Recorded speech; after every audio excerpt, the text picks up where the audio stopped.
takot sa banal na lupain.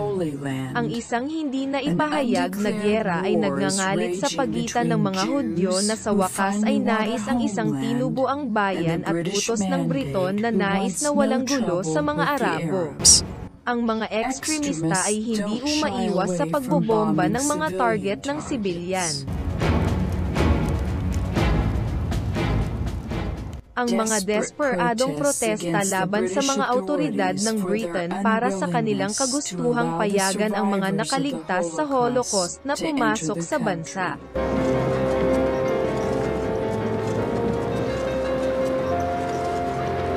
Dapat mong tandaan na noong 47, alam na natin ang tungkol sa Holocaust. Ang bansa ay nagulat sa mga buto nito. At ang mga pintuan ng Israel ay sarado. Ang mga tumakas ay walang lugar kung saan pupunta. Kapag ang mga pintuan ng mga concentration camp ay binuksan sa pagtatapos ng giyera, nakikita ng mundo ang lawak ng mga krimen na nakatuon laban sa mga Hudyo.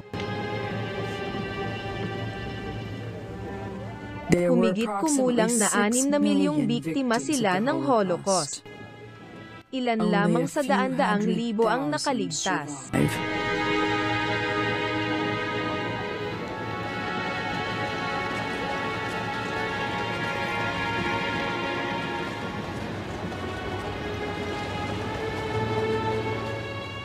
Ang mga tumakas mula sa buong Europa ay naghahanap ng daan patungo sa iligal na lupang pangako, isang lumang barko ng kargamento. Laging nasa peligro ng pagtuklas ng mga sundalong Briton at ibinalik.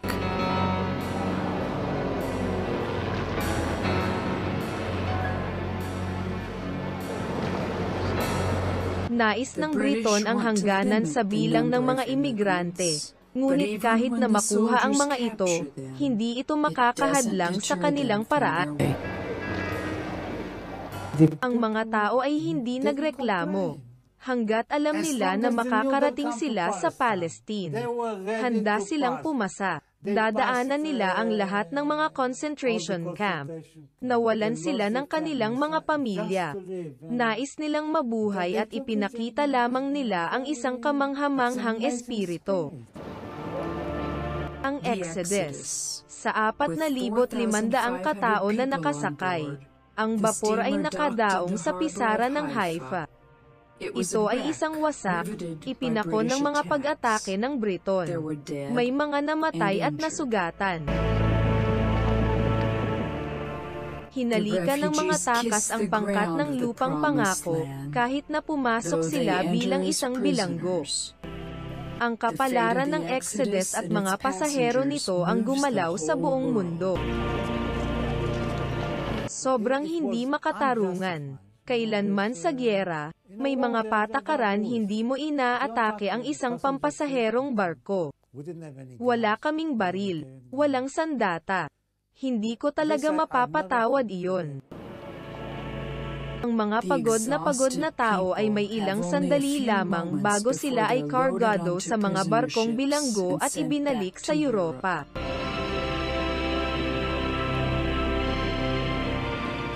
Nakakandado muli sa mga tren, ang kanilang odyssey ay nagtatapos sa dating mga kampo para sa mga bilanggo ng giyera ng Aleman. Mamaya lamang sila pinapayagan na bumalik sa Palestine.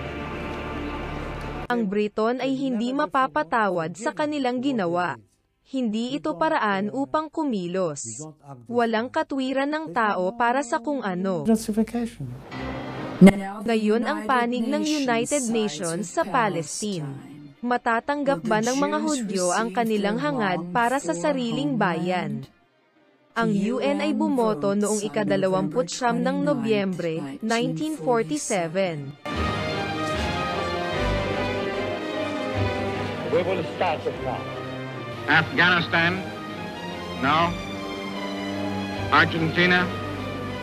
3 minuto upang magpasya sa kapalaran ng 2 tao. Saklaw ng plano ng UN ang paghahati ng Palestine isang bansa para sa mga Hudyo at isa para sa mga Arabo. Sinubukan ng mga pinunong Hudyo na maimpluwensyahan ang boto hanggang sa katapusan. Lalo na si Ben-Gurion. Nakilala ko ang isang tao na mayroong isang dentista ng isang delegado mula sa isa sa pinakamaliit na mga bansa. Kinumbinsi niya ang dentista na maimpluwensyahan na delegado ng boto para sa amin. Bin davon überzeugt, dass für uns stimmen soll. Malinaw ang resulta na may 33 oo at 13 hindi. Hahatiin ang Palestine, at isang bagong lupain ang itatatag para sa mga Hudyo. Ang kagalakan para sa mga nagnanasa para sa kanilang sariling bansa. The people were dancing in. Ang mga tao ay sumasayaw sa kalye. Si Ben-Gurion ay naramdaman na nag-iisa at nag-aalala. Sinabi niya sa akin, "Kita mo, ngayon ay sumasayaw sila. Ngunit bukas kailangan nilang mag-away." Galit na galit ang mga Arabe. Sa parehong araw, nagsisimula ang takot sa Jewish Quarter. Ang digmaang sibil sa banal na lupain. Ang mga puwersa ng mandato ng Briton ay tumingin sa kawalan ng kakayahan. Noong Mayo 1948, ang Union Jack ay ibinaba at ang mga Briton ay umalis sa bansa. Tumalon si Ben-Gurion ng pagkakataon, at ipinahayag ang kanyang estado ng Israel. Tumipat sila dito mismo. Ito ay isang hindi makapaniwalang nakakaantig na sitwasyon. Ito ang hinihintay namin ng libo-libong taon. Sa gayon, ang itinatag ng estado ng Israel. Ang Eretz Israel, ang lupain ng ating mga ama ay muling tinubo ang bayan ng mga Hudyo. Ngunit para sa mga Arabo sa Palestine, ang mensahe ni Ben-Gurion ay parang deklarasyon ng giyera.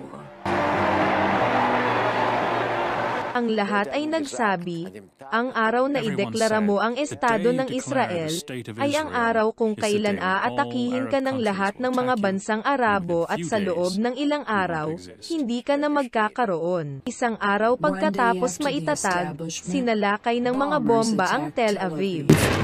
15 mga bansang Arabo ang pumasok sa isang alyansa laban sa Israel.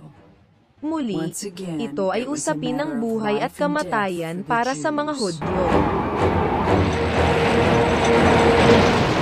Hindi kami maaaring magkaroon ng pagkatalo pagkatapos ng Holocaust. Kaya't napagpasyahan namin, hindi kami nanghuhula.